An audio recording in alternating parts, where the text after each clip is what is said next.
Podobe znanja.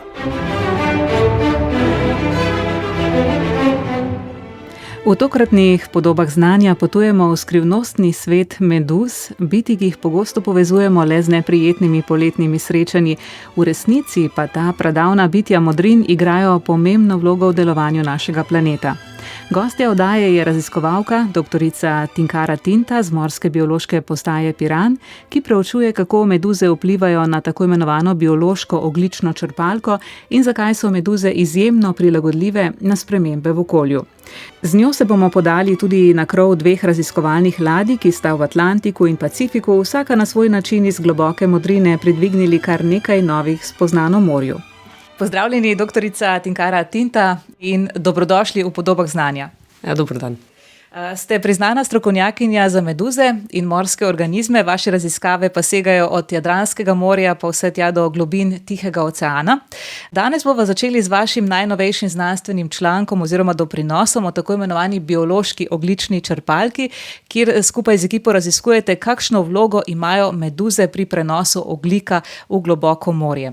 Za začetek, da mogoče definirava kar ta pojem biološka ogljična črpalka, tukaj ne gre za nek stroj, ampak za nekaj povsem drugega in esencialnega za morje in planet. Ja, tako je. V bistvu sem velikokrat presenečena, kako malo pravzaprav je splošna javnost tudi seznanjena, pa tudi pravzaprav znanstvena z tem mehanizmom. V bistvu gre poenostavljeno za to, da v morju, na površju, predvsem v procesu fotosinteze, primarni producenti, se pravi rastlinski plankton, ustvarjajo organsko snov, vežejo, se pravi tudi CO2 iz atmosfere in na ta način ustvarjajo organsko snov. In potem v različnih procesih v morju ta organska snov v organizmih potem se spremeni v recimo delce razne, naprimer, kadar organizmi odmrejo, in se sprosti v okolje in potem postane tudi hrana za druge organizme. Predvsem se to dogaja v zgornjem delu, v bistvu vodnega stolpca.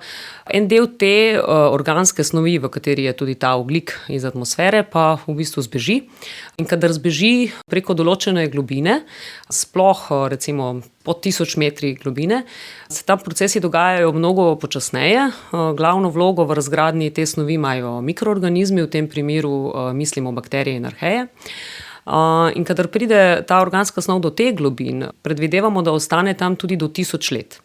In na ta način se v bistvu med 25 do 30% v bistvu antropogeno ustvarjenega CO2 sekvestira, se pravi v skladišči v naših oceanih. In na ta način v bistvu oceani skrbijo in zagotavljajo, da imamo takšne koncentracije CO2 v atmosferi, kot jih trenutno imamo. In ta proces zelo slabo v bistvu razumemo. Vi ste preučevali vlogo meduz. Če si predstavljam, gre za večja, s tem tudi težja bitja, kar pomeni, da potem po neki intuiciji potegnejo ravno zaradi gravitacije več tega ogljika na dno. Razmišljamo v pravo smer? Ja, razmišljate v pravo smer. Gre za to, da v bistvu meduze, oziroma širši pojem je želatinozni zooplankton, so zelo učinkoviti v resnici plenilci, oziroma zelo učinkovito pojejo velik del te organske snovi, ki nastane v zgornjih slojih oceana. In potem, ko odmrejo, se pravi, v njih se kar nekaj tega ogljika uskladišči v času njihovega življenja. In potem, ko odmrejo, ta njihova trupla tonejo v vodnem stolpcu, lahko tudi razpadejo na manjše delce, te manjši delci potem tonejo tudi nekoliko bolj počasi, ampak na ta način delujejo kot en vektor prenosa ogljika iz zgornjih plasti oceanov v spodnje plasti. In njihovo vlogo v tem procesu, koliko pravzaprav prispevajo k procesu tonjenja ogljika, dajmo reči poenostavljeno, v globine oceanov, slabo razumemo. In zdaj ste z novim člankom ugotovili, da ga morda celo malo precenjujemo, a ne? Tako je, ja, v bistvu prve raziskave, pravzaprav zelo redke raziskave na to temo, so nekako ocenile kar velik doprinos meduz k temu mehanizmu.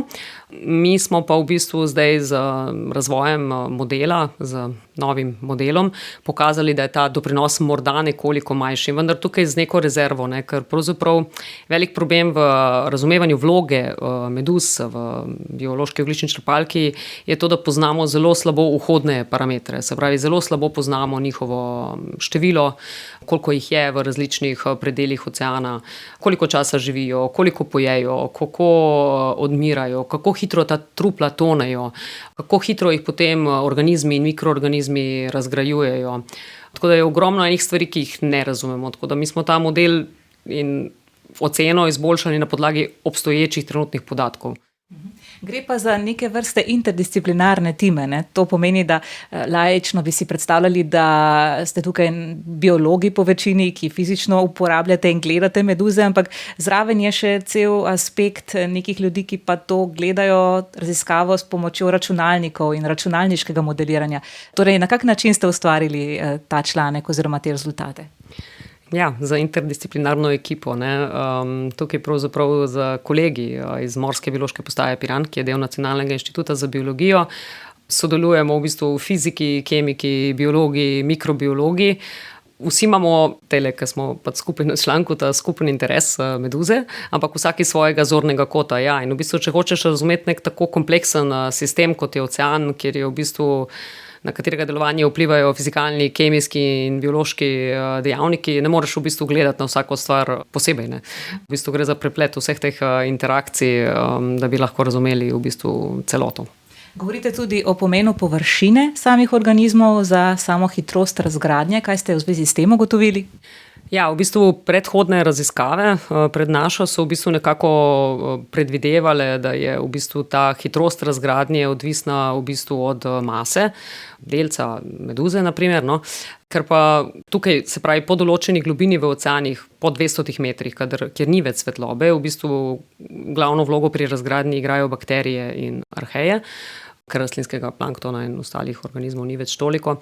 One pa delujejo v bistvu na površju delca, ne, z svojimi v bistvu encimi, ki jih izločajo, razgrajujejo te kompleksne organske spojine na manjše delce na površini nekega delca. Ne. Zato smo v bistvu v tem našem modelu poskusili še v bistvu ta pristop, no, da bi bila razgradnja odvisna od površine in dejansko v bistvu potem ta razgradnja poteka hitreje in manj tega v bistvu meduznega ogljika pride do nekih globin oceanov. Kako, če se premakneva širše k meduzam, ne, kako dobro jih trenutno poznamo, ne, glede na to, da obstajajo že 100 milijonov let, 700 milijonov let, če imam pravi podatek?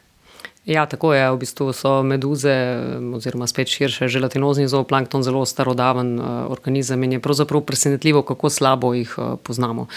Kot že prej omenjeno, no, zelo slabo razumemo njihovo abundanco, kako se te populacije v bistvu pojavljajo v prostoru in času, koliko časa meduze živijo, kakšen je njihov mikrobiom, kakšen je vpliv, tako kot prej, ne, na biološko-ogljično črpalko, kdo se z njimi prehranjuje, v bistvu njihova diverziteto na splošno, zelo slabo. To pa zato, ker so v bistvu malo izmuzljivi organizmi, ne. So zelo v bistvu transparentne, zelo fragilne, se pravi občutljive, krhke.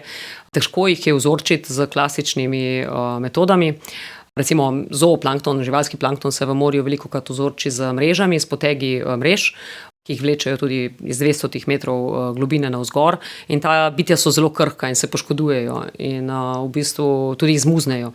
Zato zelo slabo razumemo njihovo število, določanje njihove raznolikosti, ker pride to tako kot ena taka velika, jaz temu rečem dostikrat meduzni smuti.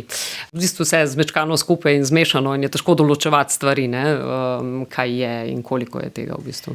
Tinkara Tinta, zakaj pa so vas pritegnile meduze, glede na to, da se jih po večini ljudje kar instinktivno izogibamo oziroma bojimo?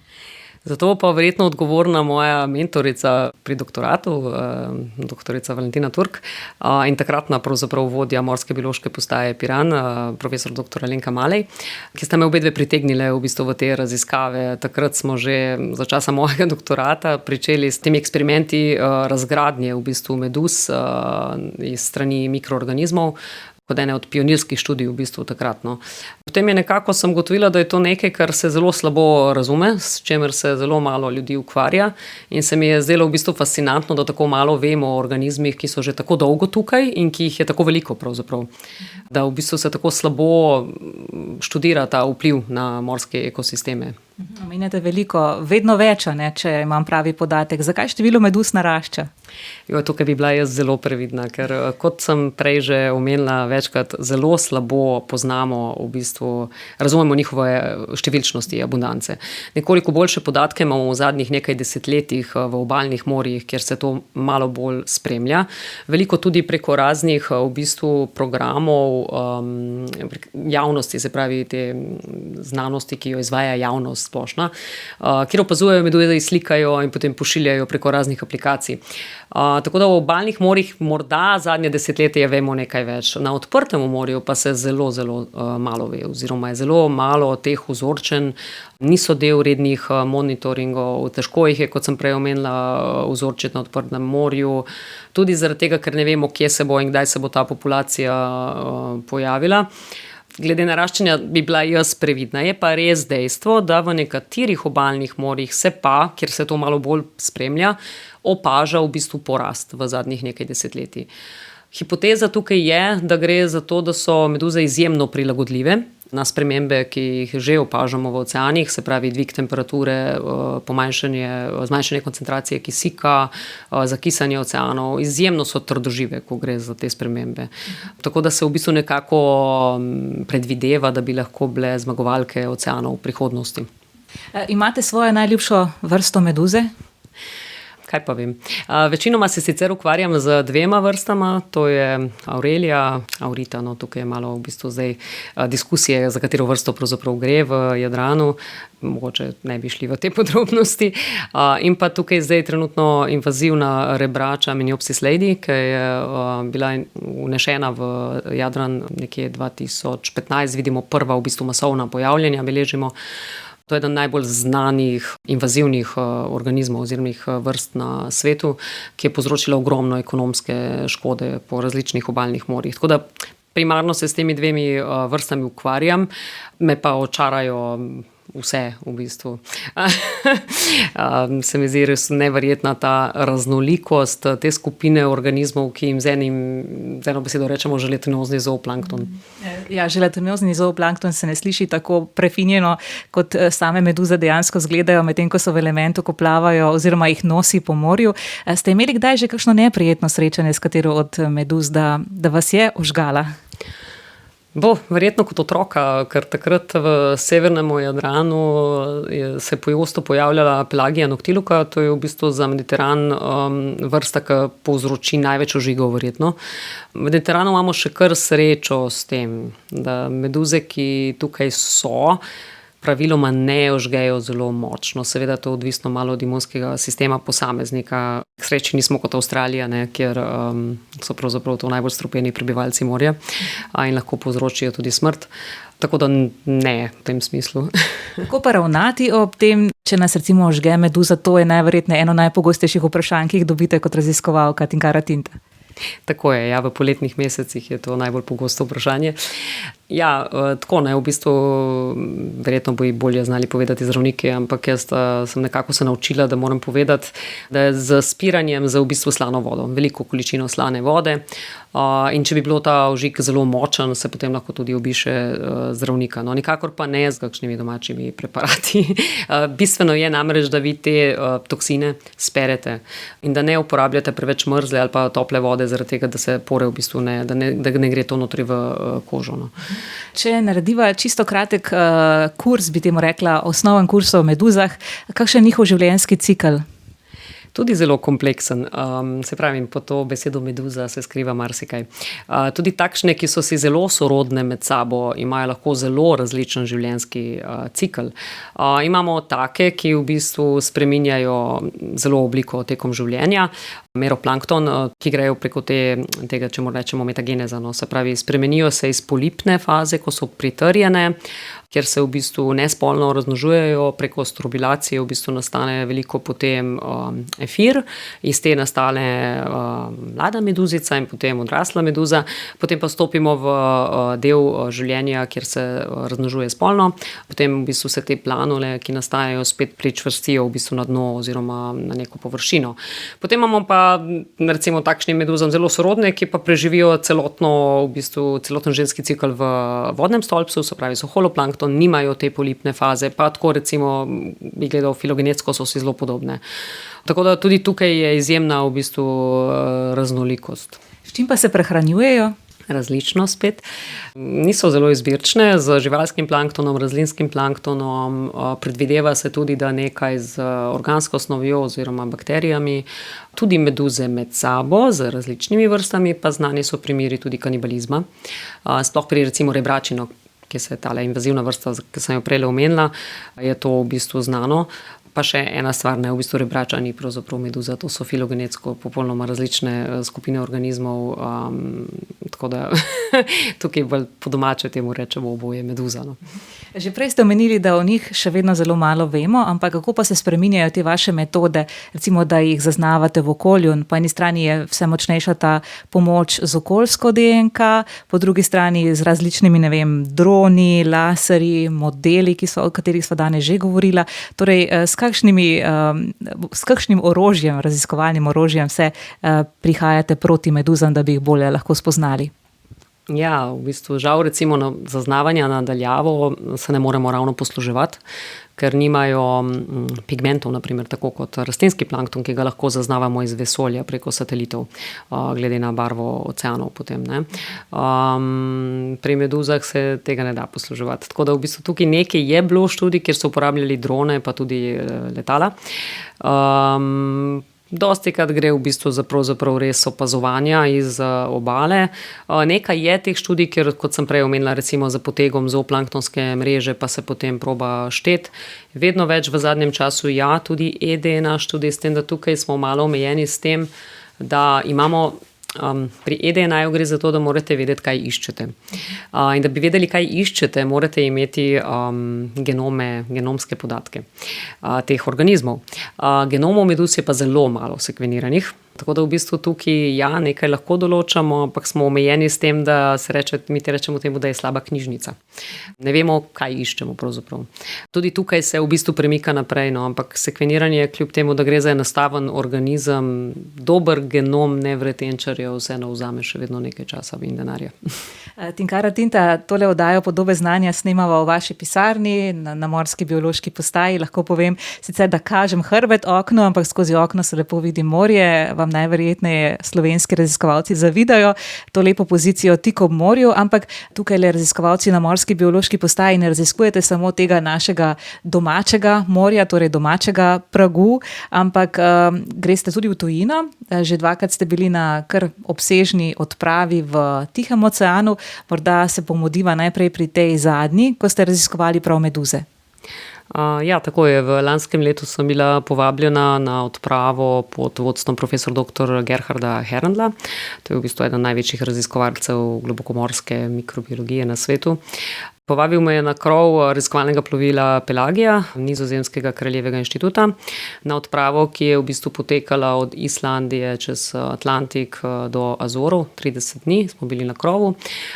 In imela sem priložnost v bistvu prvič pravzaprav na oceanu raziskovati vlogo meduz v biološki ogljični črpalki. Tako da sem lahko prav namenoma šla, da bi izvedla eksperimente, v kateri smo preučevali hitrost razgradnje v različnih globinah oceanov, te meduzne biomase iz strani mikroorganizmov. In to je bilo del tega članka, s katerim sva začeli pogovor? Ne, to je v bistvu del prihodnosti. Moje želje potem, da bi pridobili večji raziskovalni projekt za bazično znanost v sklopu ERC, v bistvu stebra pri Evropski komisiji, v bistvu za neke preliminarne raziskave, možnosti v bistvu izvedbe nekih eksperimentov, ki so se pokazali za zelo uspešne. Je pa v bistvu ideja tega namen izboljšanja vhodnih parametrov za v bistvu vključevanje meduz v modele oziroma v razumevanje vpliva na biološko ogljično črpalko in tako naprej. Še predtem pa ste bili na odpravi z raziskovalko Moniko Bright. Raziskovali pa ste dno, termalne globokomorske vrelce in presenetljivo življenje pod njimi. Tako je. Se pravi, kot rečeno, lani poleti sem bila na Atlantskem oceanu, ki je malček bolj divji, ko gre za valove in vremenske pojave. Medtem ko sem bila 2 leti nazaj, oziroma 2023, ja, na Tihem oceanu, ki upravičuje svoje ime, tako da je malo bolj miren, je pa veliko večji, ja, 2500 km stran od obale in še vedno si šele na začetku poti čez Pacifik oziroma Tihi ocean.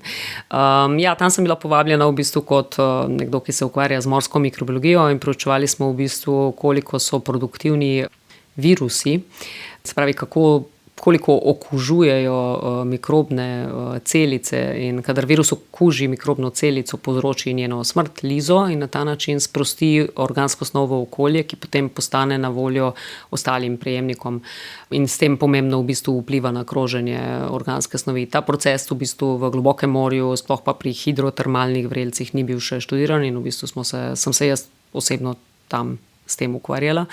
Smo pa tekom odprave v bistvu odkrili popolnoma nov ekosistem, o tem smo tudi v bistvu kar nekaj je bilo po medijih, par let nazaj, pod v bistvu površjem, pod zemeljsko skorjo pravzaprav, kjer smo odkrili, da se po teh v bistvu prostorih pod zemeljsko skorjo te ličinke, teh globokomorskih črvov, cevkarjev v bistvu premikajo na nova področja in potem vzpostavljajo nove ekosisteme in ta način v bistvu disperzije ličink še ni bil pokazan prej za morje pravzaprav. Zakaj je to odkritje tega novega ekosistema bilo pomembno, oziroma, kot pravite, ne je bilo tega veliko v medijih, se je to pozneje potrdilo pomen tega odkritja? Ja, v bistvu je šlo za prelomno odkritje, ker mislim, da nihče pred tem ni zares pogledal pod zemeljsko skorjo pri globomorskih vrelcih. Predvsem pa iz biologije, zato da niso razumeli pravzaprav, kako se vsakokrat po izbruhu vulkanov podvodnih na novo vzpostavi to življenje. Pri teh vulkanih gre za izjemno diverziteto v globokem morju. V bistvu niso razumeli, kako potem, ko nič ni, spet vznikne to življenje. In zdaj so v bistvu ugotovili, da pod pravzaprav površjem obstaja en sistem votlin, po katerih se v bistvu pretakajo in premikajo tudi te ličinke in na ta način potem pridejo na novo mesto. Ker običajno se te ličinke v morskih ekosistemih premikajo po vodi, v vodnem stolpcu in predtem jih niso nikoli našli in so se vedno spraševali, kako pravzaprav odkje to pride. Tako da ja, v bistvu gre za čisto pred tem očem neviden habitat, ne more reči. Na tej odpravi ste bili doktorica Tinkara Tinta skupaj s Tihomirjem Makovcem, še en raziskovalec tukaj na Morski biološki postaji. Sicer pa vas je bilo kar veliko raziskovalcev, pa kar je zanimivo, zasedba na tovrstnih ladjah, kot je bila ta, o katerih ravno kar govoriva, je impresivna tudi z tega vidika, da imate zraven tudi ljudi, ki se ukvarjajo prav z poročanjem javnosti o tem, kaj se dogaja na ladji in celo umetnike. Prvič sem slišala v bistvu za to znanstveno-umetniško navezo pri tovrstnih odpravah. Ja, tega je v znanosti v resnici vedno več. Ravno smo bili v februarju z kolegi na kongresu Ocean Science Meeting, to je v bistvu največji kongres oceanografov in je bilo kar nekaj v bistvu sekcij posvečenih umetnosti in znanosti. Ja, odprava, na kateri sem bila nekaj let nazaj, vedno gosti na krovu umetnika, ki je potem se druži z znanstveniki v času odprave in tu črpa v bistvu iz teh raziskav v bistvu navdih za svoje delo. Ni to pa zelo običajno, da bi bil umetnik na krovu. Smo pa recimo tudi letos, oziroma lani poleti imeli na odpravi raziskovalnega novinarja. To je pa nekaj, kar je postalo zelo pogosto, tako kar je nekako se prepoznalo, da je pomembno zaveščati seveda javnost tudi o teh zadevah in vedno več odprav ima potem s sabo nekoga, ki se prav temu posveča, da izvaja v bistvu intervjuje z raziskovalci, snema te eksperimente, vzorčenja in v bistvu to preko potem YouTube kanalov, blogov, v bistvu tudi v realnem času predvaja.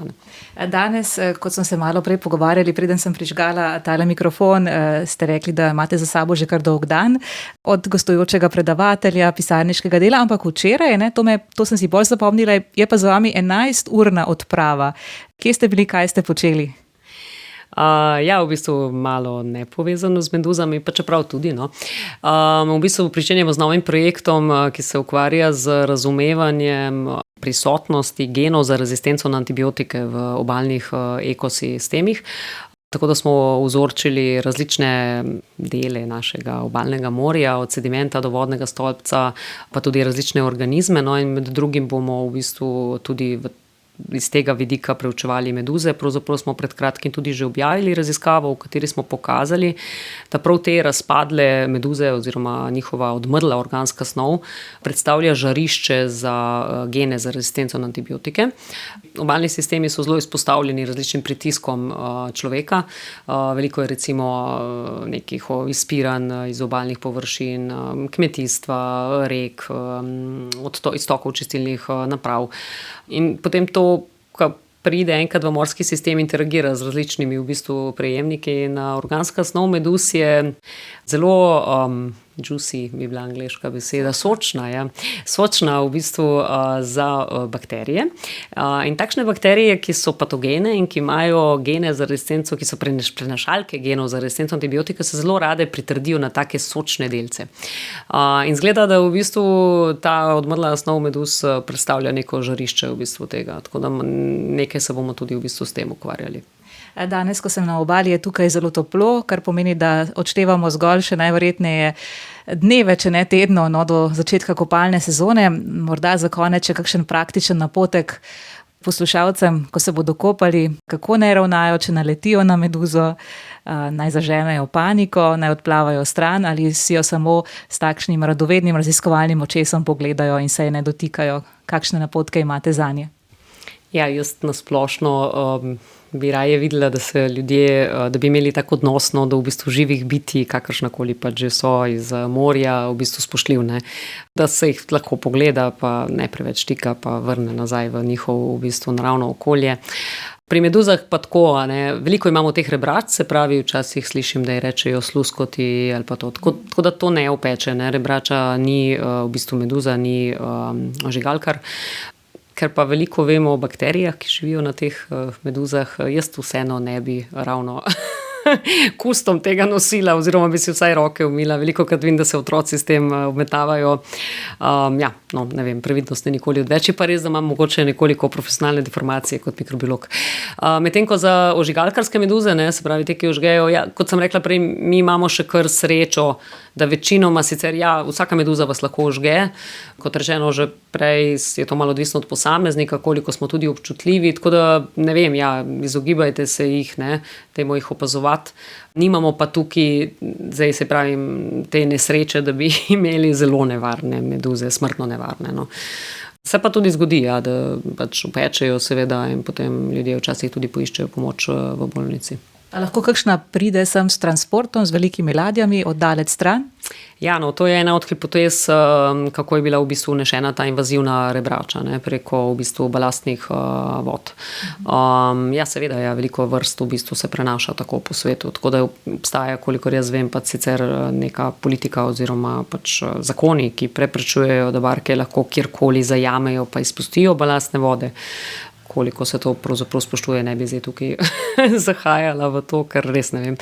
Ampak ja, seveda, ne, obstaja možnost. Zdaj pa potem taka vrsta enkrat, ko je vnešena, preživi, pa pač druga stvar. Najlepša hvala, ker ste nas malo popeljali v svet meduz. In lepo poletje vam želim ter veliko raziskovalne vneme in uspehov. Najlepša hvala za vabilo v vašo oddajo. Podobe znanja.